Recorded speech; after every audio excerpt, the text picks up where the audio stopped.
sounds and certain patterns in words before they're taught other patterns in words. So for example, if you have like a kindergarten student or a first grade student, they're going to be taught consonants and vowels, words that are called CVC words, so a consonant and a vowel and a consonant like cat. They're going to be taught those words before they're taught digraphs, which are when there are two letters together that make one sound, like TH or CH, CK, that kind of thing.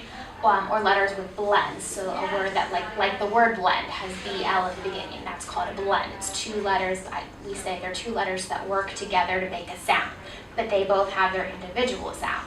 So things like that. So in the beginning stages of reading, they're learning those simple CVC words, and then it becomes a little bit more trickier, a little bit more complex. They're learning more multi-syllabic words as they get older. So word building is teaching students that words have patterns to them, and how if you just manipulate one or two letters in a word, it can make a new word. So we're teaching them how to decode words and how to blend words instead of just memorizing them. We're teaching them that each letter has a specific sound. Sometimes there's patterns in words that have specific sounds, and how you can just manipulate certain letters to make whole different words. So we're going to practice that a little bit today. We do this in the elementary schools. The students do this, especially I'm in a K-3 building. This is a daily thing that they do in their reading instruction. A lot of reading curriculums and programs is solely based on word building. So this is something that they will be doing daily in their classroom, especially in the younger grades. Now, I'm just curious, are you tutoring younger students? What are the ages that you would typically tutor? Kindergarten, I understand. Kindergarten, okay. I've done kindergarten, first, second, third, kind of gambit there. Okay. I think I'll be with kindergarten. Okay.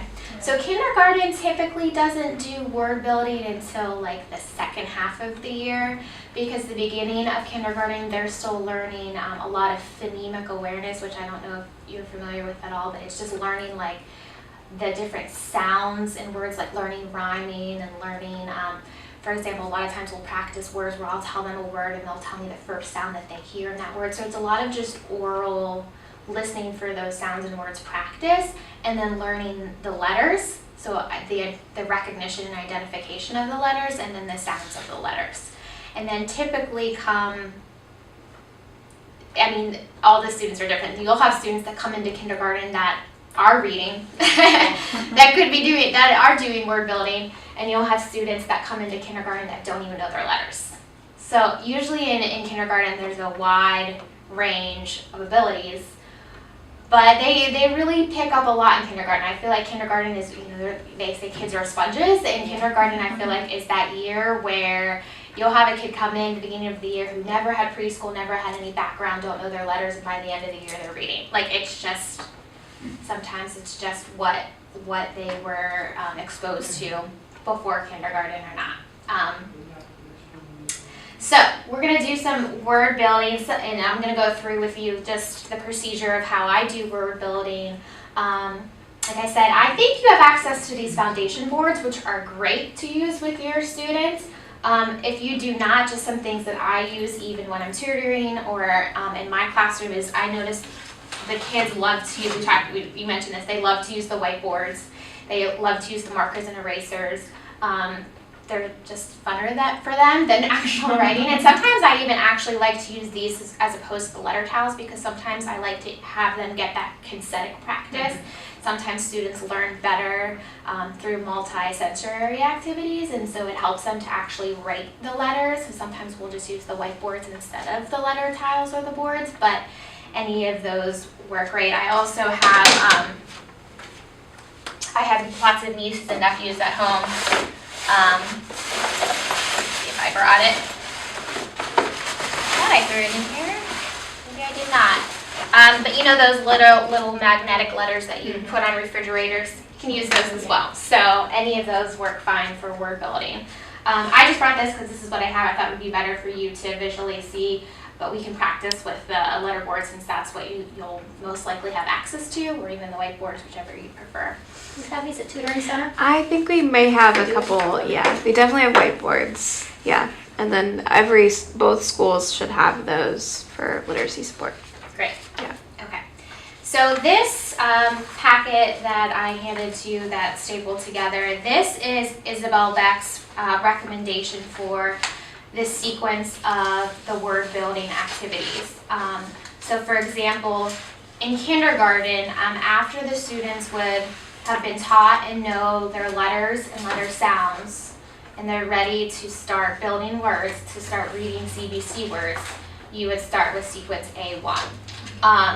Now if I was in, teaching first grade, and my students are proficient in reading just simple 3-letter CBC words,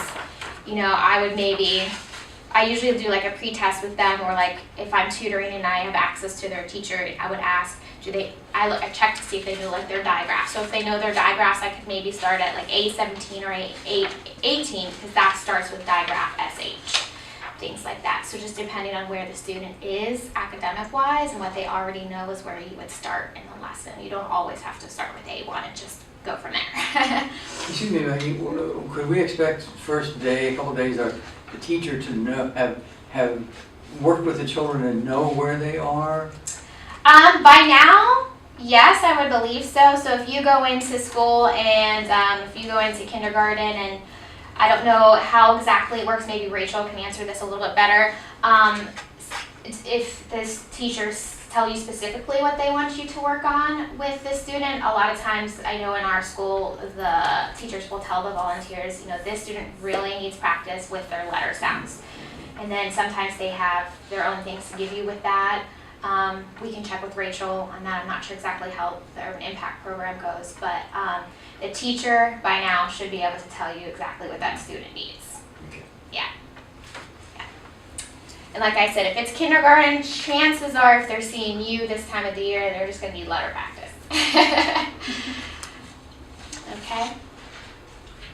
All right. So what I typically do at the beginning of a word building lesson, and if you have any questions or anything you want to jump in and ask or say, please, there's only a couple of us, so just feel free. But if you look at, we're going to do A1 and A2. So if you look at that, I always make sure I pull out the letters that they need ahead of time. And like I said, this is knowing that these students already know their letters and already know their letter sounds. So this would typically be starting second half of the year kindergarten. So if somebody doesn't know all their letters, you don't even start trying to do words. Right. Exposure to their letters. You want them to have at least exposure to all of their letters, because if you're teaching them words and they don't even know what letter sounds are, you want them to know that first. Now, if there's certain letters that they were exposed to, but they sometimes forget the sound of it or something like that, word building will help reinforce that, and that's okay. So for example, a lot of kids have a lot of difficulty with vowel sounds, especially the vowels E-I, and U, because they're so similar. Like I says I, U says E says eh. It's very similar how their mouths move when they say it and the sounds. So I have a lot of students that really struggle with vowel sounds. So if they, have been introduced to all their letters in kindergarten and their sounds, and there's a couple that they're not sure about, I'm still going to do the word building CBC sequence with them, because that will help to reinforce those sounds. But if they're coming to kindergarten and they don't know half of their alphabet, I'm not going to even go there. Does that make sense? Yeah, there was a boy in summer day camp that I was working with that I want to say was going into first grade and struggled, I point to a letter, what sound or what makes the judge up, and he was kind of all over the place. So yeah. Now if you really find that, for example, if he knows the letters A, D, M, S, all the letters that you're going to be starting with, this is helpful, because there's no sense in doing something harder if he's not even, conquered the beginning. Right. Yeah. But you could start with the letters that he knows. So, for example, she is recommending that we start with the letters A, D, M, and S. So, of course, you're going to start with a vowel. She's starting with a vowel that is not too tricky. It's the A sound, which says ah. So, what I typically do is I already tell this, either if I'm demonstrating, I'm going to pull out the letters ahead of time, only the letters that I need, Or if you have the foundation boards there, then I would say, and I would tell the students, okay, I want you to look at your board and I want you to pull down these letters that I tell you to pull down. Because all of their letters are at the top there, and you want to make sure that they're in ABC order for them because that's helpful for them. A lot of times I'll pass out the boards or I forgot to tell them that it's in ABC order and it's all mixed up, and I'll hand them the boards and I'll be spending 10 minutes out of my lesson helping them organize the letters in ABC order first. So preparation for these lessons is key because you want it to be, quick and effective as possible. So yeah, I would check and make sure that the letters on the board are in ABC order first so that they can quickly find those letters, or just pull just the ones that you need. So if you could look at your letter boards and then pull out the letters, you're going to need a D, and you should have 2 Ds. Do you have 2? I think some of them. Like over here, like yeah, the you have written 2 in. Ds, Yeah. and an A, an M, an S, and a T.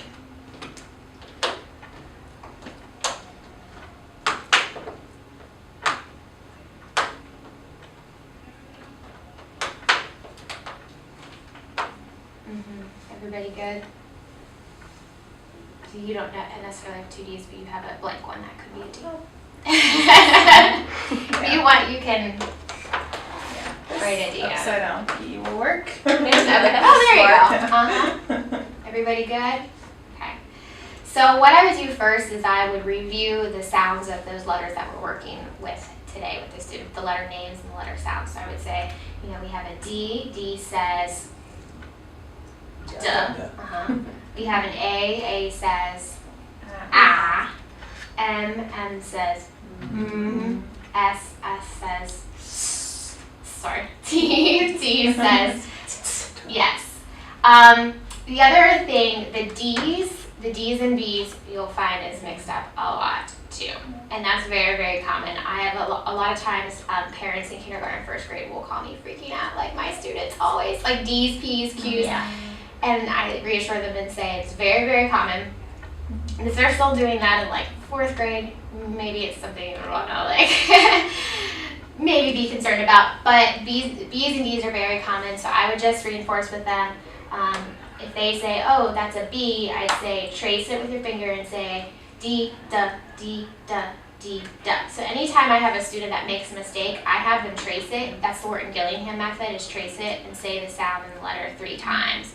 Or sometimes I have visuals in my room that sometimes I'll have them do that. I don't know if you've seen the bed sign where it looks like a bed. This is the B, this is the D. You put it together. So a lot of times with their hands, they'll do the bed thing. This is the B, this is the D. You know what I mean? Yeah. Kind of looks like a bed, and but is at the beginning of bed, and D is at the end of dead. Sometimes I'll even do where I'll say B has a belly and D has a backside. Just different little cute sayings that I'm sure they've heard in their classroom before to help them, because B's and D's and vowels are going to be what they're really struggling with if that's the issue. So, okay, so I'm reviewing the letter names and the letter sounds with them, and so I'm going to say, okay, I'm going to tell you what letter that I want you to pull down at the bottom of your board, and I'm going to say, let's pull down the letter M. So go ahead and do that. And the letter A. And if you notice, the vowels are red or pink, and the consonants are yellow. Because that helps them to remember that vowels typically go in the middle of a word. The CBC words that we're working with today, they're going to be in the middle. Okay. And let's do D. Okay. And so I forgot to mention, but I usually model with my students first before I have them do it with me. So I would say, okay, M says A says ah, D says duh. So say it with me. Ah, duh. And you can even do what's called cumulative blending, and that's when you just blend the first 2 sounds first, and then you add the last sound on. So we're going to say ma, duh. Do it again. Ah, duh. So I'm going to do it and model it for my students first, and then pick up the speed a little bit and have them do it with me. So then I could say, okay, I want you to take away your M, Put your M back in its place. Okay, and let's bring down the D, put it in front. Okay, now let's say this for the first two sounds together. D, a, d. Say it again. D, a, d. What's the word? Dad. Yeah, and another thing that you can do is sometimes I have my students do it on their arms first. So I'll have them do d, add, dad. That's a way to do it if you're not using the letters and you're just doing it orally too. Okay, so let's do the first letter again. Bring back the D. What word do I have here without a consonant in front? Add, right? So we're making some words right now that say add if we're doing the add pattern right now. Okay, so we are going to bring down our S again. So see how we're showing them just changing one letter or so at a time, whether in the front or the beginning is changing the word. So right now we're focusing on short A sounds, the A sounds. That's all we're focusing on first. We want them to master those before we move on. Okay, let's do this one again. Add, sad, sad. Okay, so now this time we're going to change the last letter sound. Let's put back the D. And let's bring down the T. Okay, let's try that one. Act, sat. And the word is sat. Okay, so now let's change, we're going to change the first sound, bring that up, and let's bring down an M in front. Okay, let's do this one. At, mat. Okay, so now we're making the word mat. And I might say, if I take away my M, what word do I have here? So then we could practice some words with the at sound. Make sense? So, question: would you ever do like DAT? It's not a real word, but it's a sound. Like, yes. Would you ever? Yeah. So yes. So I don't always follow this exactly. You know, to get us started off, I do. But I like doing what those are called nonsense words. So I always tell my students, and a lot of the students, like all the students in my school, we do nonsense words a lot. So if I say we're going to do nonsense words, they know exactly what I mean. And I would think that most elementary school programs, they would know that I always tell them nonsense words are words that are silly words, they're made up words, they're not real words. And so a lot of times I do incorporate nonsense words because nonsense words, like you said, it still is giving them practice of learning the sounds and learning how to blend those sounds to make words. And actually at my school we use the Dibbles assessment, which is an assessment that you test the students on. We test them on 3 times a year to see how well they know their letter sounds and blending words. And we do a test which is specifically a nonsense word test. And we time them for a minute to see how many nonsense words they can read. And we'll test them on how many of those letters in those words, those correct letter sounds they got, and then even if they're just able to read the word fluently. Okay, so after I would do a word building sequence like this, having the students manipulate the letters, bring down the letters themselves, you can, if you put all the letters back, usually what I do is with the word list, the sequence that I have them practice, I write down the words on a piece of paper and I have them go back and read the words that we built together fluently. Sometimes I find decodable books that have the words that we were practicing, or at least the skill, like if I'm focusing on short A words, books, your teachers in your classrooms should have decodable books in their classrooms that focus on specific skills. So if I'm working on short A with a student, they're going to have a book in their classroom that focuses on short A that you could practice on reading those words fluently and with automaticity, because not only do they need like working with the letters in isolation and the words in isolations, you know, that phonics and building the words, but they need practice reading them fluently well. So as the students get a little bit better with word building, sometimes I'll even write out sentences with the words for them to read. One of the things in word building is called silly sentences, where Isabel Beck, I don't know if it's on the back of this one or not. so on this paper right here, just your typical word building lesson routine activities that can go with it. So it has, you know, the materials, the sequence of sounds, which is the paper that I gave you. The procedure is on the back of how you would go about a word building lesson with your student. Things that you could say to the student, like, what letter is this? It says it's A. What sound does it make? It says A. If you look down where it says, I think it's number 12, that is when you're practicing writing the words and having them read the words back to you. So that's for review and fluency and automaticity in those words. Sometimes teachers have them write them in journals. Sometimes usually I just have them write them on the whiteboards, or I'll just even write sentences on the whiteboard myself or on a piece of paper myself and have them read the sentences back to me. So that is decoding. That's having them blend and make words through decoding. But if you put all the letters back up here, sometimes I also do what's called encoding, and that's basically telling them a word and having them make the word for you. So for example, if I said, show me on your board how to make the word mad, but before I have them do it, I'm going to model for them. And I always have my students tell me what sounds are in the word before they show me the letters that are in the word. So I'll say, okay, we're gonna make the word mad. Say mad. Mad. Okay, put your fist up. And we're gonna say the sounds that are in that word first. We're gonna say it real slowly. You ready? D. That's a phonemic awareness skill. So that's something that they are going to learn at the beginning of year in kindergarten before they start word building. So they should know how to do that. Mad. So D. Okay, now we're going to say the letters that are in those words. You ready? M, A, D. And then they would build the word for me. So let's try one here together. Let's make the word sat. Say sat. Sat. Sat. Let's say it together. Sorry.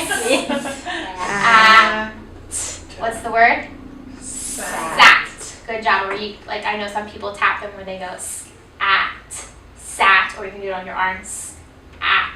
Sat. I have some kids who like to use their kindergarten teacher tells them to use their whole body, and they go sat. So it just depends on how they were taught to do it and that kind of thing. Okay, so can you show me on your boards how to make the word sat?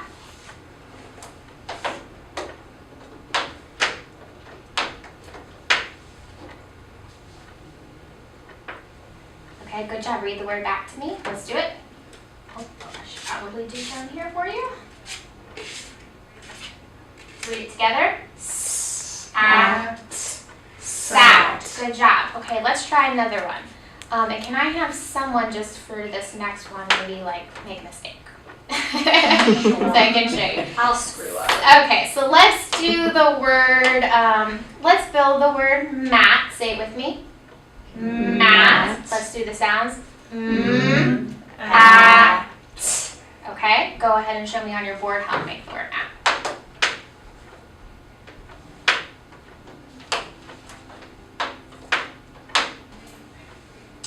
Okay, good job. I see you made mat. Good job. Okay, could you read yours back to me, please? Mad.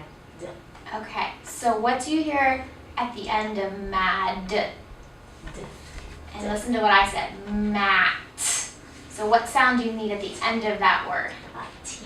There you go. So sometimes even just prompting them again or repeating the word again to them can just, oh yeah, that's right, she said t, not d. Okay. Okay, so let's go ahead and put those letters back up at the top. Are there any questions? Everyone's okay. Word building is really, it's an easy thing. It's a great tool, but it's an easy tool to use with the students, and it's a great indicator of how I could easily see that student's having some trouble with maybe ending sounds. Mm-hmm. So maybe I want to practice more with that student on ending sounds and that kind of thing. So you can easily, just through observation, pick up where a student might be struggling, that kind of thing. Let's maybe do some words that are a little bit harder, and we could see how we could correct those students on those skills and that kind of thing. So if we look at our word list,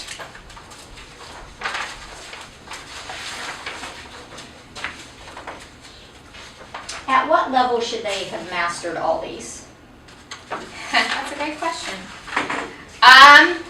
It honestly depends. So for example, the word list ends, let's look at C15. So those letters, those vowels that are in the middle, we call them diphthongs, or they can be called, so there's diphthongs and there's what's called variant vowels, which are basically when there are two vowels together that make a different sound. So there's what's called vowel pairs when there's two vowels together that make one sound, like AI says A or EI says E. But then there's also vowels that come together that make a weird sound, like OU can say ow and OI can say oi, and those kinds of things. Those are the most difficult for the students. And I would say, so by 3rd, 4th grade, they should be mastering those.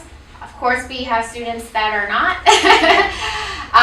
But in my school, so I'm working with my 3rd graders, and I have 3rd graders that have mastered them, those C15 words, but I have a lot that are not. So I would say typically by like 3rd, 4th grade, they should have mastered those diphthongs, those variant vowels. We also have words that we call bossy R words, which are also a little more trickier. They are, let's see if they're on this.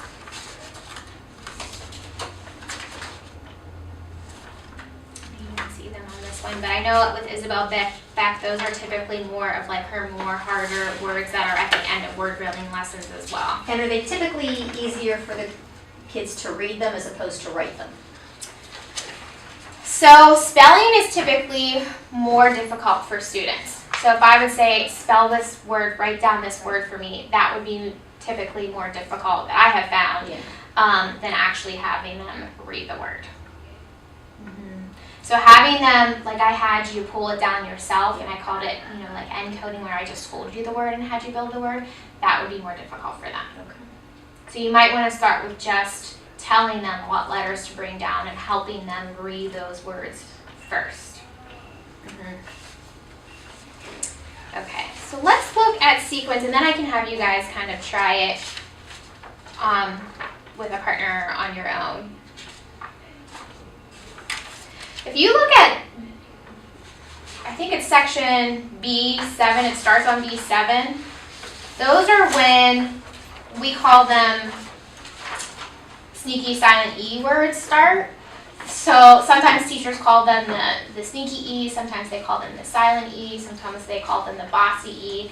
That's because, and please stop me if like you've heard all this and you know this. But so that's when the long vowel sounds are going to be starting. And usually, typically the long vowels are starting 1st to 2nd grade. Kindergarten, they're just mastering those short vowel sounds. So A, E, I, O, and U are going to be those short vowel sounds. So in kindergarten, we just really want them to know that A says A, E says E, I says I, O says A, and U says because that's what they should learn in kindergarten. Come 1st grade, after they've mastered that, they're going to be learning that A can sometimes say its name, A and E and I and O and U. And in order for it to say its name, it has to have a sneaky silent E on the end of the word. So like with the word slide, if I cover up that E, the I is going to say I. But I have an E there, and the E tells the I, that's why it's sneaky, silent, and bossy. It can be called either one of those. Just depends on what their teacher calls it. It's going to say slide. So that's when, after they've mastered the short vowel words, and there's even a blend in here too. So after they master the short vowels, the CVC words, after they master the digraphs, the 2 letters that make one sound, after they master the words with blends, you're going to move on to that section B, which is typically not till 1st grade, sometimes even the end of 1st grade, where they're doing long vowel sounds. A question, Mm-hmm. a silly question, but Yeah. did somebody way back decide that when there was an E on the end, we'll call it slide, or did they put the E on the end in order to make the I long? Yes, so it's a mystery how our language came to be, or how that, how our language, how our our alphabet and all of that. There are a lot of rules in our system. I don't know who did, obviously, at some point. Someone did. Yeah, right. There's a lot of rules and there's a lot of exceptions to the rules. Yeah, there is. And that's why the students have to be taught those rules, like the boxy silence, sneaky E, and even those exceptions to the rules, because like I was talking about with the vowel pairs, when there's two vowels beside each other, well, they usually learn those but first, like A-I, E, E-I. They learn this little song that I hear all the time when two vowels go walking, the first one does the talking. So they learn that, A-I, E-I, and so they learn that and they think that's the rule for all vowels and that kind of thing. But then they have to learn that there are exceptions. So words that have like OU doesn't always say O, sometimes it says ow. So those are those diphthongs that can be an exception to that when two vowels go walking rule, because that doesn't always follow that rule. So it's confusing. So like you have to understand that when you're teaching kids to read, that it's not forward and straight cut, clean cut for them, that it is a complicated language. Then they have to be taught those rules, and it's a process of what rules are taught before other rules, that kind of thing.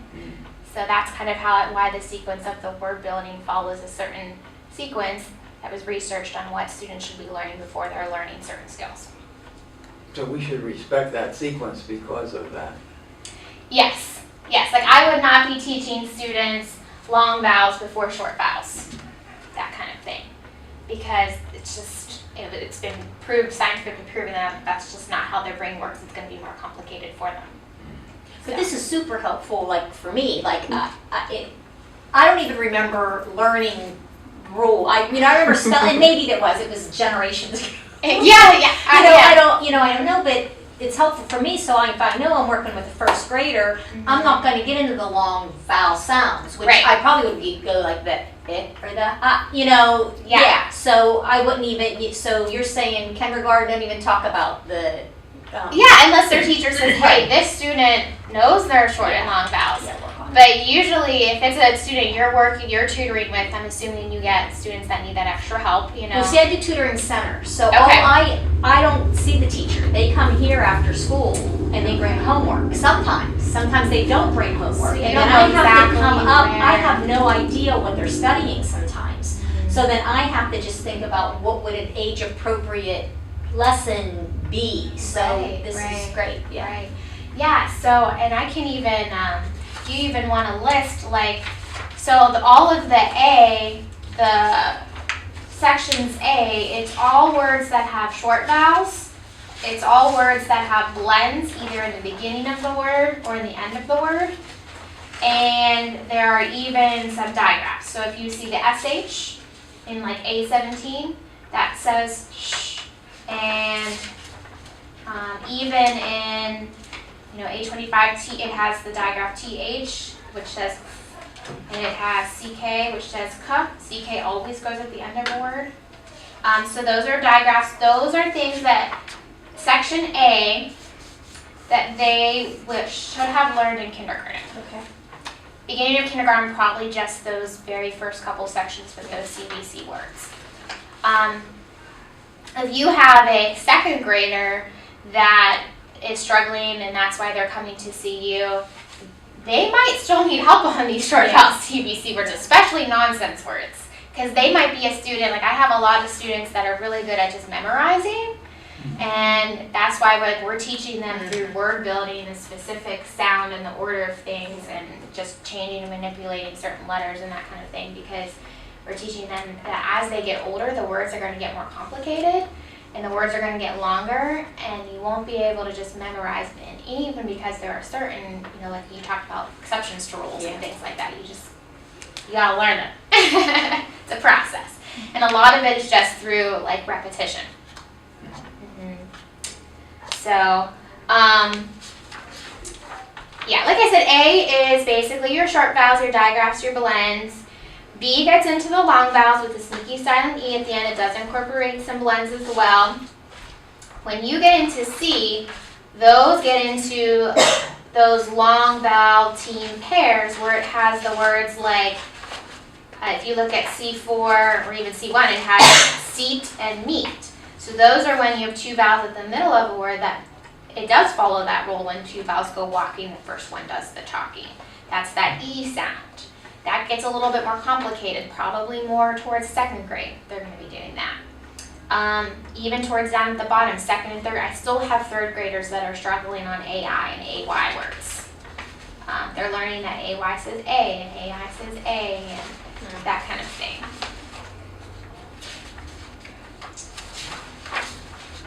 I don't know why this packet that I gave you, I've seen lists before where it does go into bossy R words. So when I say bossy R words, you know what that means? No. Okay. Sounds like a gambling term. So your bossy R's, which are what students will be learning second and third grade, are words like that have ER, IR, AR, but UR up here because it makes the same sound, and OR. So these three all are going to say the same sound. They all say AR says R, like I would say, like a pirate says R, and OR says or. So they will typically not be learning words with these sounds in it until like at least second grade. You'll have some third graders that are still struggling on these words. So we might build a word with a bossy R. And a lot of times, I'll just do that on my whiteboard real quickly here. Just to show you how I do it on the whiteboards. So I'll say, okay, I'm going to tell you what letters to write on your board. And they love writing on their boards. And I'll say, we're going to start with a blend first. So remember, a blend is two letters that work together to blend together to make one sound. So you say it quickly. So we're going to do S, and they would write the S, and I would say write T, and I'm doing it on a board too so they can see T. What does ST say? St. So this word blends together. St. And then we're going to do a bossy R pair. So we're going to do A, and we're going to do R. What does AR say? R. Okay, let's put it together. St. St. R. What's the word?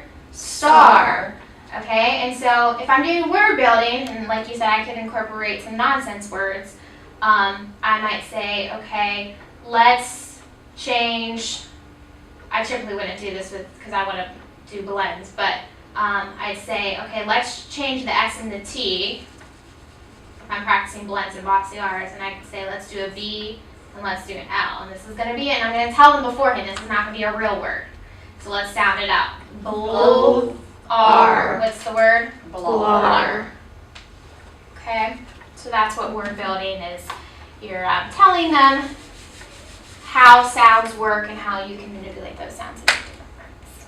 Anything else that you would like me to discuss or clarify? Like I said, I go through the sequence with them first. I model it for them first. I make sure they know the sounds that we're working with first. Then I tell them using my word list or even just some words that maybe I think would be good practice for them that is focusing on that skill. Having them do it with me. Sometimes I have them write the words. I would have a list that they can practice the words that we made together for fluency. That's essentially it. Makes sense. Okay. Yeah. Do you guys want to maybe practice with someone for 5 minutes? Just a couple, like a word list. One person can be the student, one person can be the teacher, and then vice versa. Sure. You two ladies want to work, and then I'll review.